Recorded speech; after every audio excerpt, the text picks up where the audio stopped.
আশ্রয় করিয়া বন্দ শ্রীগুরু চরণ, যাহা হইতে মিলে ভাই কৃষ্ণ প্রেমধন।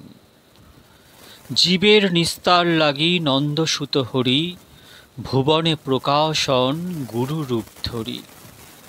মহিমায় গুরু কৃষ্ণ এক করি জানো, গুরু আজ্ঞা হৃদে সব সত্য করি মানো। সত্য জ্ঞানে গুরু বাক্যে যাহার বিশ্বাস, অবশ্য তাহার হয় ব্রজভূমে বাস। যার প্রতি গুরুদেব হন পরশন্ন, কোনো বিঘ্নে সেহ নাই হয় অবসন্ন। কৃষ্ণ রুষ্ট হলে গুরু রাখিবারে পারে, গুরু রুষ্ট হলে কৃষ্ণ রাখিবারে নারে। গুরু মাতা গুরু পিতা গুরু হন পতি, গুরু বিনায় সংসারে নাহি আর গতি।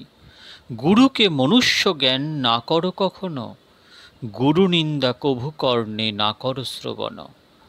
গুরু নিন্দুকের মুখ কবু না হেরিবে, যথা হয় গুরু নিন্দা তথা না যাইবে। গুরুর বিক্রিয়া যদি দেখো কখনো, তথাপি অবজ্ঞা নাহি করো কদাচন। গুরু পাদপদ্মে রহে যার নিষ্ঠা ভক্তি, জগৎ তাড়িতে সেই ধরে মহাশক্তি। হেন গুরু পাদপদ্ম করহ বন্দনা, যাহা হইতে ঘুচে বাই সকল যন্ত্রণা। গুরু পাদপদ্ম নিত্য যে করে বন্দন, শিরে ধরি বন্দি আমি তাহার চরণ। শ্রীগুরু চরণ পদ্ম হৃদে করিয়াস, শ্রীগুরু বন্দনা করে সনাতন দাস। ইতি শ্রীল সনাতন দাস কৃত শ্রী শ্রী গুরু বন্দনা সমাপ্ত। ভক্তগণ, আস্বাদন করছিলাম আমাদের পরম পূজ্য বড় বাবাজি মহারাজ শ্রী শ্রী 108 রাধারমন চরণ দাসদেব, আমাদের সকলের বড়ে বাবা দাদা মশাইয়ের দিব্যাতি দিব্য জীবনী গ্রন্থ চরিত সুধা। বড় বাবাজি মহারাজকে আস্বাদন করা একটা বিশেষ ভাগ্যের ব্যাপার।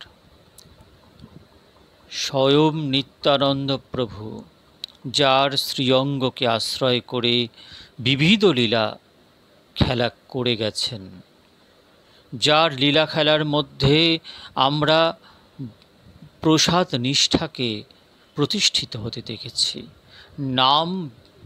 নামের এক প্রকট মূর্তি ছিলেন বড় বাবাজি মহারাজ।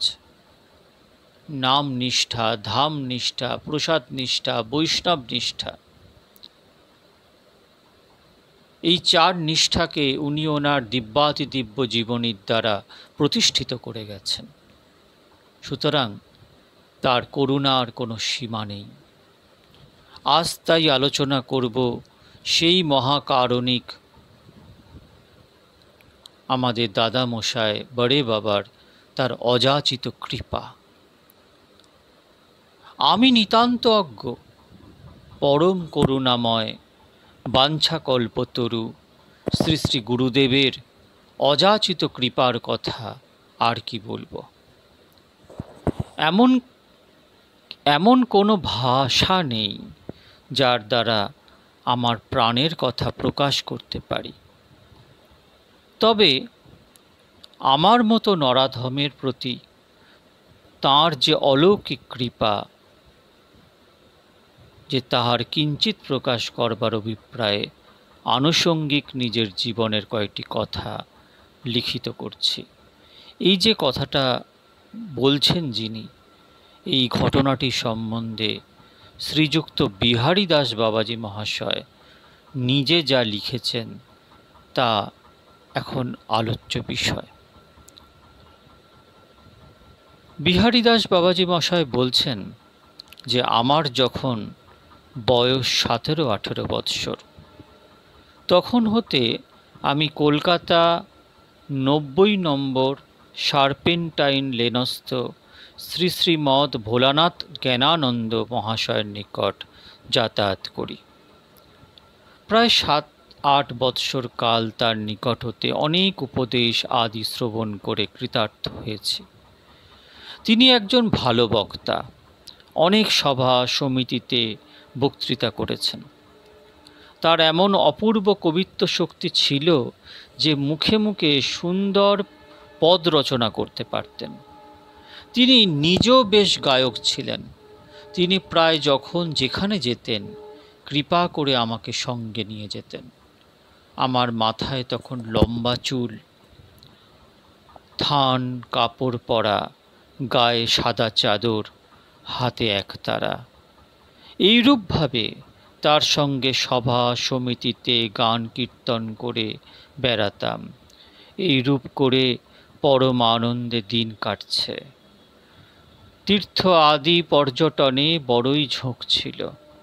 কয়েক বৎসর আগে দোলযাত্রা উপলক্ষে আমার মাতা ঠাকুরানীর সঙ্গে যখন শ্রীধাম পুরী যাই, তখন একবার ভাগ্যক্রমে সগণে শ্রী শ্রীমৎ বাবাজী মহাশয়ের শ্রীচরণ দর্শন করেছিলাম ও শ্রী শ্রী জগন্নাথের জগমোহনে এর সুমধুর কীর্তন শ্রবণ করেছিলাম।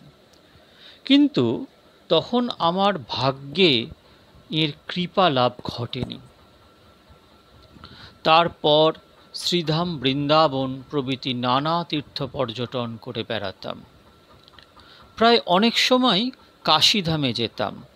তখন কাশীধামে শ্রী শ্রীমৎ ভাস্করানন্দ স্বামী, শ্রী শ্রীমৎ বিশুদ্ধানন্দ সরস্বতী প্রভৃতি অনেক সাধু মহাত্মাগণ প্রকট ছিলেন। আমি অনেক সময় তাদের নিকট বসতাম এবং নানারূপ উপদেশ আদি শ্রবণ করতাম।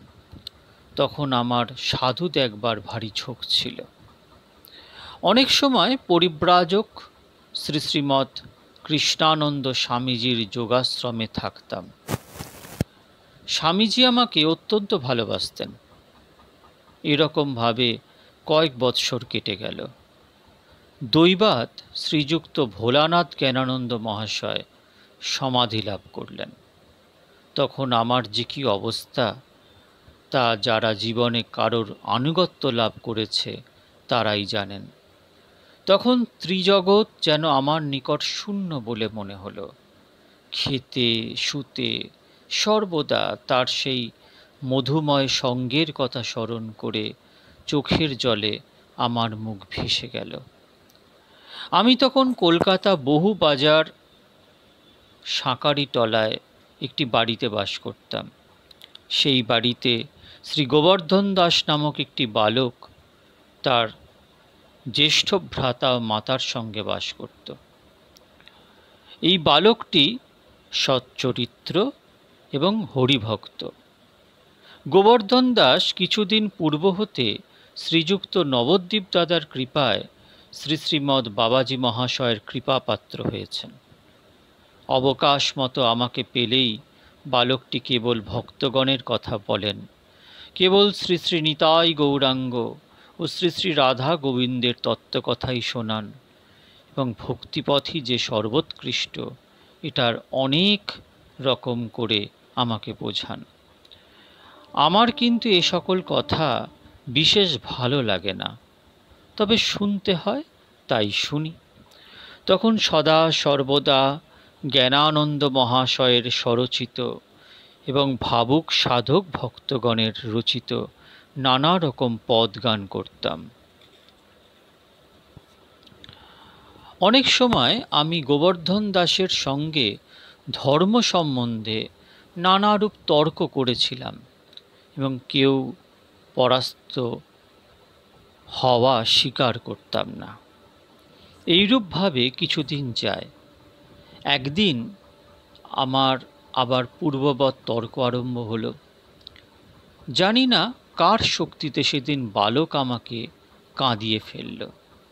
তখন আমি কাতরভাবে গদগদ কণ্ঠে বললাম, ভাই, এই সকল তত্ত্ব আমি কেমন করে বুঝতে পারব?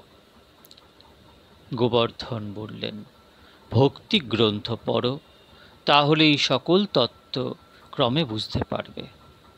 আমি বললাম, এই সকল গ্রন্থ কোথায় পাওয়া যায়? গোবর্ধন বলল, সমস্তই বহরমপুরে পাওয়া যায়। যে সকল গ্রন্থ তোমার বিশেষ প্রয়োজনীয় তা আমি শীঘ্র আনিয়ে দেব। আমি বললাম, ভাই, যত সত্বর হয় আমাকে গ্রন্থগুলি আনিয়ে দিতে হবে। গোবর্ধন বলল, আচ্ছা, আপাতত আমার নিকট যে সকল গ্রন্থ আছে সেই সকল গ্রন্থ পাঠ করো। আবার এমন এক মহাপুরুষকে তোমাকে দেখিয়ে দেব, তুমি তাকে দেখলে আর ভুলতে পারবে না। আমি বললাম, তিনি কোথায় থাকেন? গোবর্ধন বলল, উপস্থিত তিনি শ্রীধাম পুরীতে আছেন। যখন কলকাতায় আসবেন তখন তোমাকে তার সঙ্গে সাক্ষাৎ করিয়ে দেব, তাহলে তোমার সকল আশা মিটে যাবে। এই কথা শোনা অবধি আমার মন যে কী রকম হয়ে গেল। প্রায় ওই মহাপুরুষের কথা গোবর্ধনকে জিজ্ঞাসা করি। গোবর্ধন দাস বেশ সংকীর্তন করতে পারে। যখন যেখানে সংকীর্তন হয় সেইখানে আমাকে কৃপা করে সঙ্গে নিয়ে যায় এবং সঙ্গে সঙ্গে কীর্তন করতে বলে। আমিও তার সাথে সংকীর্তন যজ্ঞে যোগদান করি। এইরূপে কিছুদিন যায়। একদিন গোবর্ধন দাস আমায় বললেন, বিহারী দাদা, বাবাজি মহাশয় শ্রীধাম পুরীতে হতে বরাহনগরে শ্রীযুক্ত কেদার কর্মকারের বাগানে এসছেন, তুমি তাকে দেখতে যাবে কি? আমি বললাম, বেশ কথা ভাই, তবে এই রোববার দিন যাওয়া যাইবে? গোবর্ধন বলল, উপস্থিত তার ভাবটা পাগলের মতো কিন্তু। আমি বললাম, মহাত্মারা কখন কি অবস্থায় থাকেন তা কারোর বোঝবার সাধ্য নেই। রবিবার দিন বাবাজি মহাশয়ের দর্শন মানসে রওনা হয়ে বেলা আন্দাজ 12টার সময় আমরা দুজন বরাহনগরে গিয়ে শ্রীযুক্ত কামাখ্যা দাস বাবাজি মহাশয়ের বাড়িতে পৌঁছালাম। সে সময় সেখানে পঙ্গত হয়েছিল। পৌঁছাবা মাত্র তারা আমাকে প্রসাদ পেতে আদেশ করলেন। সেখানে স্থান বেশি না থাকায় একজন ভক্ত আমার হাত ধরে একেবারে আমাকে তার পাতায় বসিয়ে বসালেন। যেন কতদিনের পরিচয়। এসো ভাই এসো বলে অন্নপ্রসাদের সঙ্গে ডাল তরকারি মেখে একগ্রাস আমার মুখে তুলে দিলেন। আমি এর পূর্বে কখনো কারোর পাতে বা একসঙ্গে বসে এইরকমভাবে প্রসাদ পাইনি। কিন্তু কি আশ্চর্য, সেদিন আমার মনে কোনোরূপ বিকার আসলো না। জানি না সৎসঙ্গের কি গুণ এবং বৈষ্ণব অধরামৃতের কি শক্তি। গোবর্ধন দাসও এইরূপ একজনের পাতায় বসে গেলেন। এইরূপে পরমানন্দে প্রসাদ পেয়ে একটু বিশ্রাম করে সেইখানেই ছাতা চাদর রেখে দুইজনে কেদারবাবুর বাগানে বাবাজি মহাশয় শ্রীচরণ দর্শন করতে গেলাম। বাগানের মাঝখানে পুষ্করিণী আর চারদিকে গাছপালা। বাগানের মধ্যে উত্তর দিকে একটি কোঠার মধ্যে বাবাজি মশাই তখন দাঁড়িয়ে আছেন। চারদিকে অনেক ভক্তগণ বসে রয়েছেন। আমরা দুজনে ভিতরে গিয়ে দণ্ডবৎ প্রণাম পূর্বক একপাশে দাঁড়িয়ে রইলাম। বাবাজি মশাই যেন আনমোনাভাবে অবস্থান করছেন। চক্ষু ঢুলু ঢুলু, রক্তবর্ণ, কত লোককে কত কি বলছেন তার ঠিক নেই। কিছুক্ষণ পরে শ্রীযুক্ত বটু দাদাকে ও শ্রীযুক্ত গোবিন্দ দাদাকে বললেন, দেখো তোমরা এই মুহূর্তে এই স্থান হতে শ্রীধাম বৃন্দাবন রওনা হও, সময় মতো আবার দেখা হবে। এই সকল ব্যাপার দেখে শুনে আমার মনে অত্যন্ত ভয় হলো এবং বুঝলাম যে এ সময় আর কোনো কথাবার্তা হবে না। সুতরাং দুইজনে শ্রীযুক্ত কামাখ্যা দাস বাবাজি মহাশয়ের বাড়ি হতে ছাতা চাদর নিয়ে সেখানকার সকলকে দণ্ডবৎ প্রণামপূর্বক বেরিয়ে গিয়ে বরাহনগর বাজারের মোড়ে ঠিকা গাড়ির জন্য অপেক্ষা করতে লাগলাম। এমন সময় শ্রীযুক্ত গোবিন্দ দাদা, বটু দাদা ও কুঞ্জবাবু এরাও গাড়ি খুঁজছিলেন। ভালোই হলো, আমরা 5 জনে একখানি গাড়ি ভাড়া করে কলকাতা অভিমুখে রওনা হলাম। যথাসময় গাড়ি হতে নেমে আমরা আমাদের বাসায় গেলাম। শ্রীযুক্ত গোবিন্দ দাদা এবং বটু দাদা কুঞ্জবাবুর সঙ্গে তার বাড়িতে উঠলেন।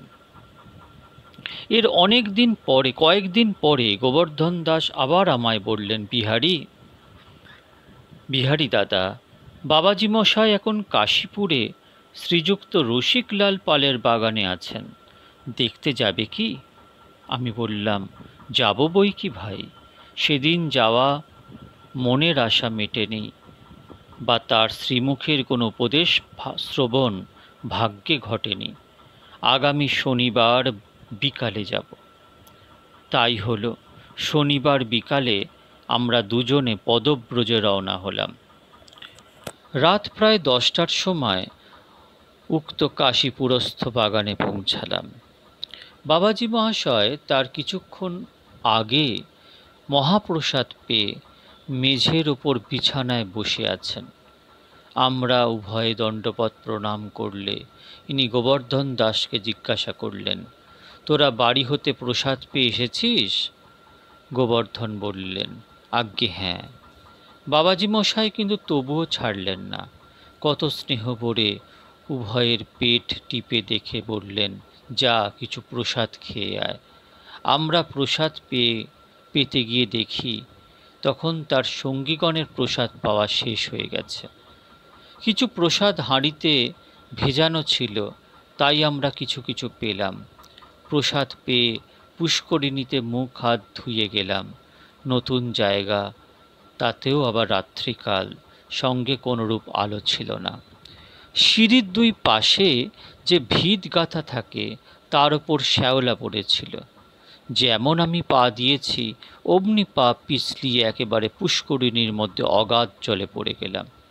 কিন্তু কী আশ্চর্য, কে যেন আমাকে অলক্ষিতভাবে জলের উপর ভেসে তুলতে সহায়তা করল। এর পূর্বে আমার সাঁতার জানা ছিল না। তখন আমার প্রাণে কে যেন বুঝিয়ে দিল, এ সকল একমাত্র বাবাজি মহাশয়ের কৃপা ভিন্ন আর কিছুই নয়। তারপর জল হতে উঠে উড়ানিখানি বাতাসে শুকিয়ে তা পরিধানপূর্বক কাপড়খানি এক জায়গায় শুকিয়ে নিলাম, এবং ওই অবস্থাতেই যে স্থানে বাবাজি মহাশয় শয়ন করে আছেন, আস্তে আস্তে সেই স্থানে এসে তার চরণতলে শয়ন করলাম। গোবর্ধন দাস আমার এইরূপ অবস্থা দেখে বাবাজি মহাশয়ের কৃপার জয় দিতে এসে সেই ঘরের মধ্যে আবার আমার পাশেই শয়ন করলেন। রাত্রি প্রভাত হলে আমরা প্রাতঃক্রিয়া সমাপনপূর্বক বাবাজি মহাশয়ের নিকট এসে দণ্ডবৎ প্রণামপূর্বক সেই স্থানে বসলাম। কিছুক্ষণ পরে বাবাজি মশাই আমাকে লক্ষ্য করে গোবর্ধন দাসকে বললেন, এ ছেলেটি কে?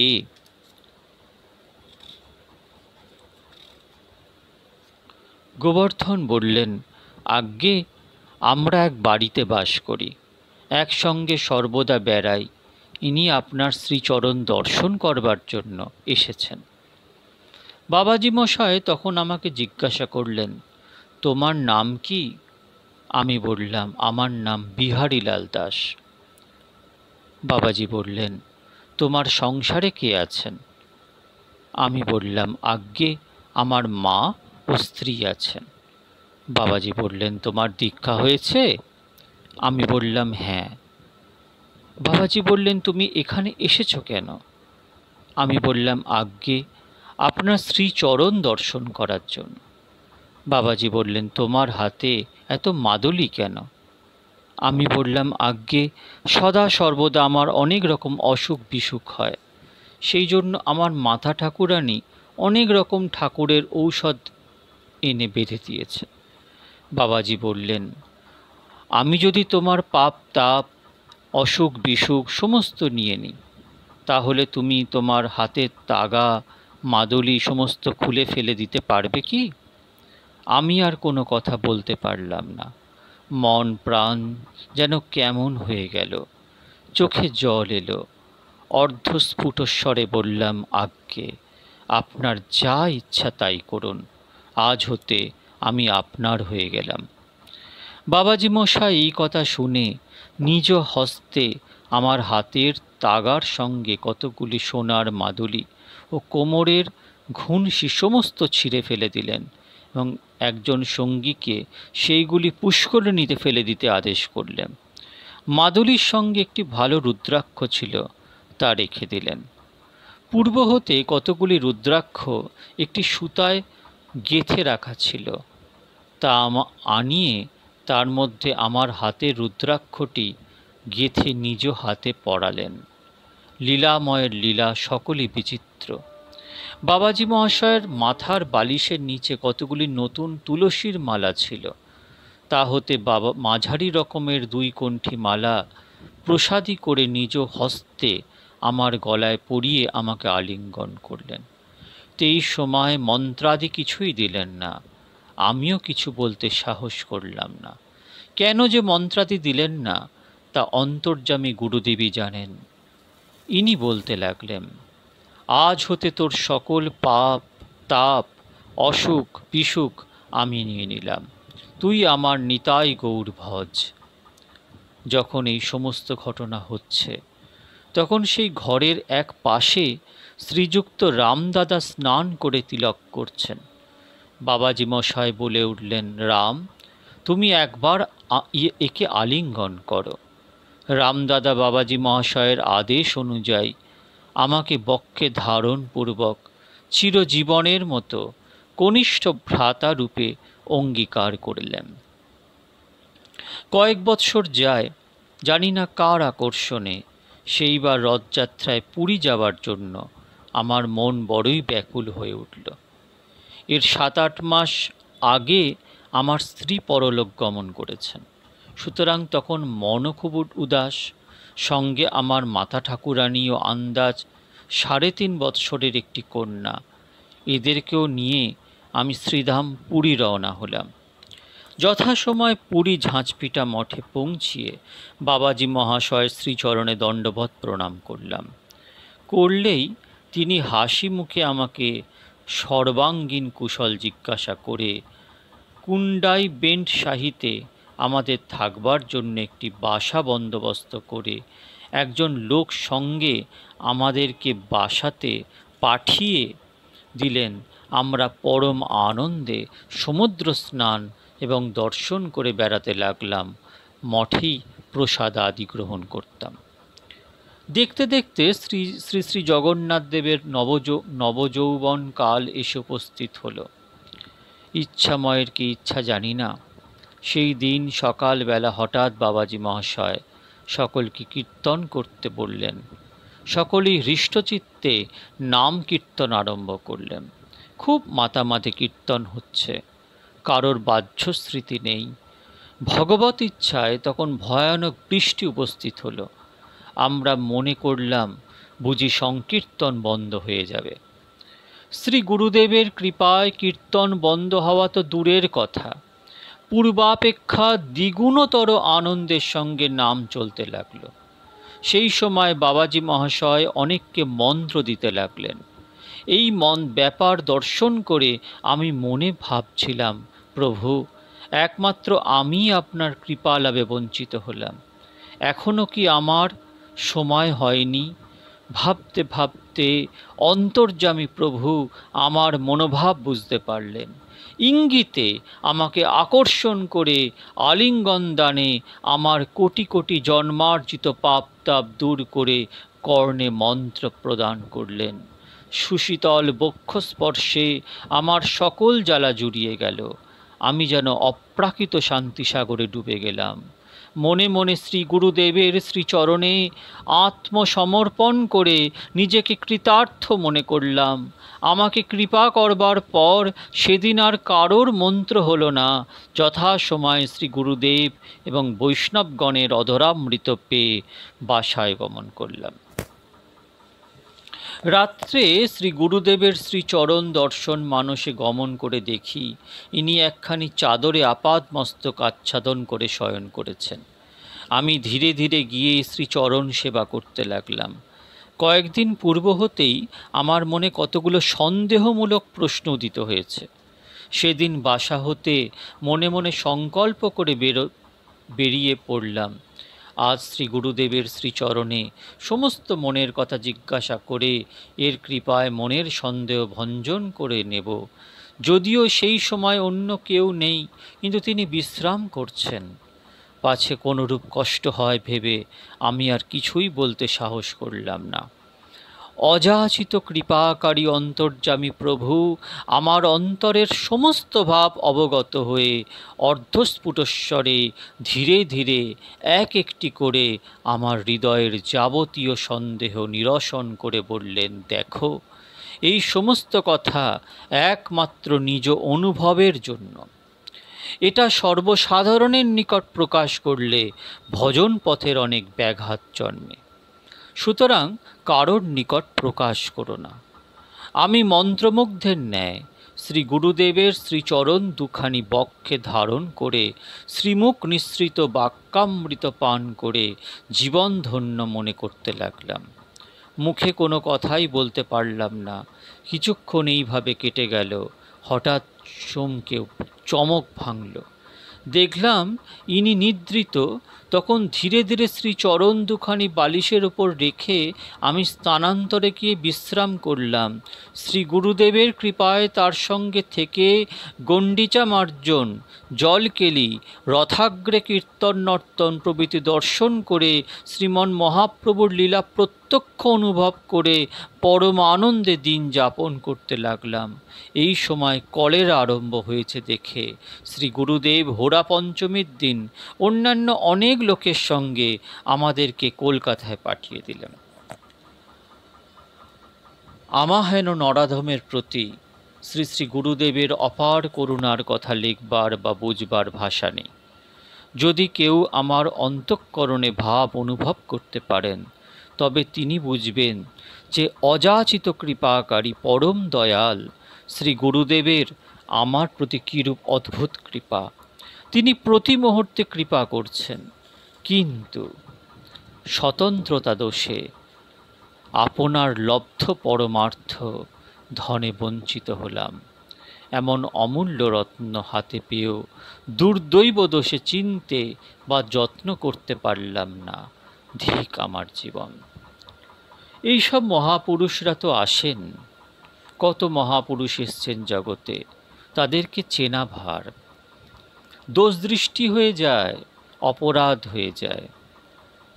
তাই প্রতিনিয়ত ভগবানের কাছে কাতর প্রার্থনা করতে হয়। ভগবানের লীলা তো আমাদের ধারণার অতীত, আমাদের ধরবার বাইরের বস্তু। কিন্তু আমরা যদি ভক্ত চরিত্র আস্বাদন করি, তাহলে আমাদের যথার্থ কল্যাণ হবে। আমাদের অনাদিকাল ধরে যে কর্মচক্র তা নিবৃত্ত হয়ে যাবে, অনর্থাদি নিবৃত্ত হবে, এবং আমরা ভগবানের যে সেবার আনন্দ লাভের দিকে আমরা ক্রমাগত এগোবার শক্তি লাভ করব এই সব মহাপুরুষদের কৃপায়। পরের দিন বড় বাবাজি মহারাজের আরও অনেক দিব্যাতিদিব্য লীলা নিয়ে আপনাদের কাছে হাজির হব।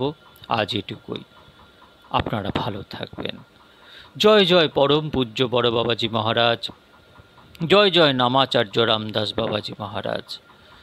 জয় সখীমা। জয় আমার সদ্গুরুদেব। জয় নিতাই গৌর হরিবোল। জয় বন্ধু সুন্দর।